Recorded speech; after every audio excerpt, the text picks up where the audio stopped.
जिंदाबाद जिंदाबाद। हरियाणा सरकार मुर्दाबाद मुर्दाबाद मुर्दाबाद। हरियाणा सरकार मुर्दाबाद मुर्दाबाद मुर्दाबाद। सीएम पीएम हो बर्बाद हो बर्बाद हो बर्बाद। सीएम पीएम हो बर्बाद हो बर्बाद हो बर्बाद। हरियाणा सरकार तेरा नाश हो नाश हो नाश हो। हरियाणा सरकार तेरा नाश हो नाश हो नाश हो। हरियाणा सरकार मुर्दाबाद मुर्दाबाद मुर्दाबाद। हरियाणा सरकार मुर्दाबाद मुर्दाबाद मुर्दाबाद। सीएम पीएम हो बर्बाद हो बर्बाद हो बर्बाद।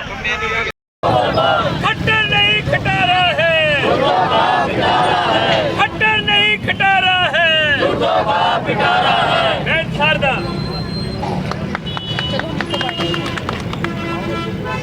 आज के इस विरोध प्रदर्शन के बड़े भाई 17 अप्रैल और 24 अगस्त का जो हमारा समझौता हुआ था, 2 बार सरकार से बातचीत हुई है। सरकार ने बातचीत तो की है, लेकिन बातचीत करने के बाद एक जुमलेबाजी के तौर पे हमारे को ऐसे ही छोड़ दिया जाता है। बातचीत बढ़िया करके जब हमारी बातें भी मानी जाती हैं और कहा भी जाता है भाई आपकी मांगे जायज़ हैं, जब हमारी मांगे जायज़ हैं तो चिट्ठी पत्र के माध्यम से उनको जायज़ मांगों को हमारे को दिया जाए। हमको इसमें ये कोई नहीं भाई ताज और तख्त मांग रहे हैं, इतना बड़ा कोई वो नहीं मुद्दा कि भाई सरकार नहीं दे सकती। हम मांग क्या रहे हैं? 50 लाख रुपया बीमा जो कि अन्य विभागों में मिल रहा है कोरोना काल के चलते, और वो हमारे साथ दोगली नीति का व्यवहार होया जा रहा है जो कि हमारे को नहीं है।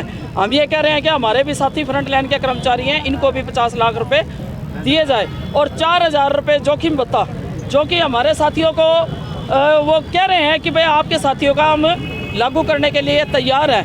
लेकिन हम ये कह रहे हैं अगर हमारा लागू करने के लिए आप तैयार हो तो कोई चिट्ठी पत्र के माध्यम से उसको भेजो तो सही। लागू सिर्फ जुबान से एक बर्बली कह देते हैं भाई वो लागू हो गया है, वो आ रहा है आता वो पंचकूले से और यहाँ तक पता नहीं कौन सा ऐसा ब्रेक है जहाँ वो बीच में ये अटक जाता है। अभी तक उसको नहीं हुआ। हमारे फायर के साथी हैं, इनका भी जोखिम भत्ते के लिए हमने डिमांड रखी थी। अभी 10 तारीख को मीटिंग थी हमारी, डायरेक्टर साहब ने सारी मांगों पे सहमति जताई है। सहमति जताने के बावजूद भी हमारे को कोई भी आश्वासन वहाँ से बढ़िया नहीं मिला। लेकिन हाँ, एक मीठी गोली के तौर पे तो कहा जाता है कि भाई आपकी ये मांग जायज़ है, फलानी डिगड़ी जितनी भी मांगे हम रखते हैं सबको जायज़ मान के और कर दिया जाता है। लेकिन जुमलेबाजी करी जाती है हमारे साथ। जब भी आज हम सड़कों पे हैं, और सड़कों पे हमारा आना शौक नहीं है कि हमारा शौक है किसी आम नागरिक को परेशान करना, हमारा शौक नहीं है।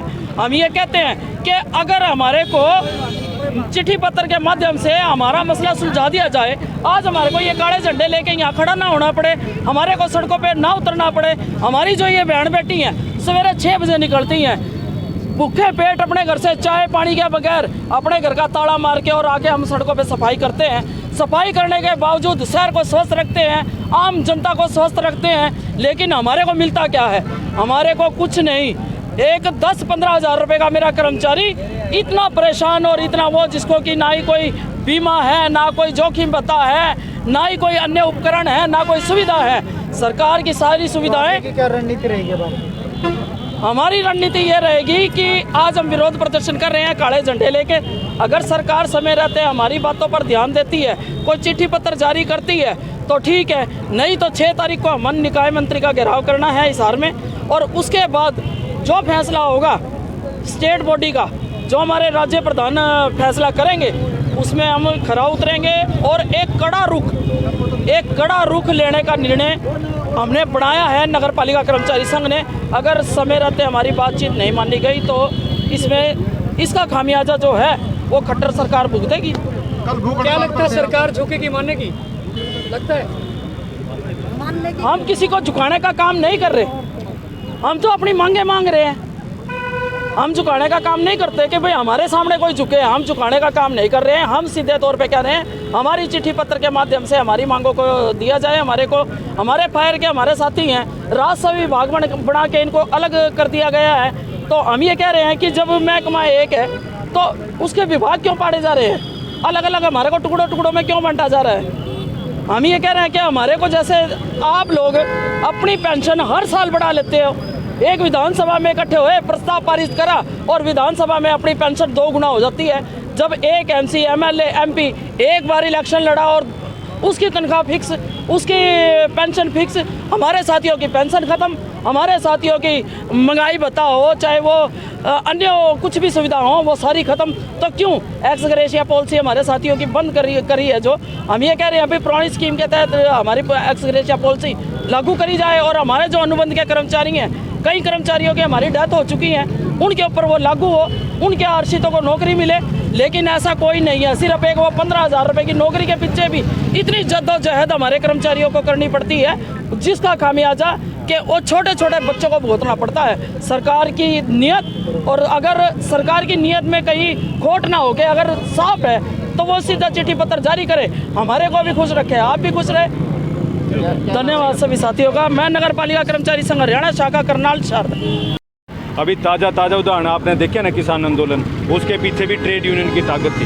पूरे देश का कर्मचारी मजदूर उसके पीछे था। हमने उस सरकार को झुकाया। और इससे पहले भी बंसीलाल और जैसे मुख्यमंत्री जो ये कह रहे थे भाई कर्मचारियों के मरोड़ निकाल देंगे, इन कर्मचारी संगठनों ने उनकी भी मरोड़ निकाली है। तो आपके माध्यम से हम ये कहना चाहते हैं, ये 100 कर्मचारी से संबंधित यूनियन है और ये वही संगठन है जिन्होंने हमेशा एक इतिहास रचा है। तो आपके माध्यम से हमारा सिर्फ यही कहना है कि सरकार जो इनकी जो मांगे हैं जायज़, समझौता हुआ है, सरकार ने खुद मान्य है, उस पर मानती है कि ये जायज़ है। इसलिए कहीं ना कहीं इस कंपटीशन को आगे ना बढ़ाते हुए सरकार जल्द से जल्द कहीं ना कहीं बीच का रास्ता निकाले। अन्यथा ये आंदोलन हमारे लिए और बढ़ाना कोई बड़ी बात नहीं है। 100 कर्मचारी संघ में इतिहास रहे हैं, जब ये दरिया बढ़ाने पे आता है तो बहुत बड़ी हो जाती है, सरकार को बताना पड़ता है और बैकफुट पे आती है। तो इसमें कोई दौर का ही नहीं। हम जब आंदोलन और बढ़ाएंगे तो सरकार को बैकफुट पे आना ही पड़ेगा। का जो ये मुद्दा जो छेड़ा हुआ है आजकल पूरे डिपार्टमेंट के अंदर, हम इस मंच के माध्यम से कहना चाहते हैं, सरकार को चेताना चाहते हैं, भाई सरकार इस कौशल रोजगार निगम का जो है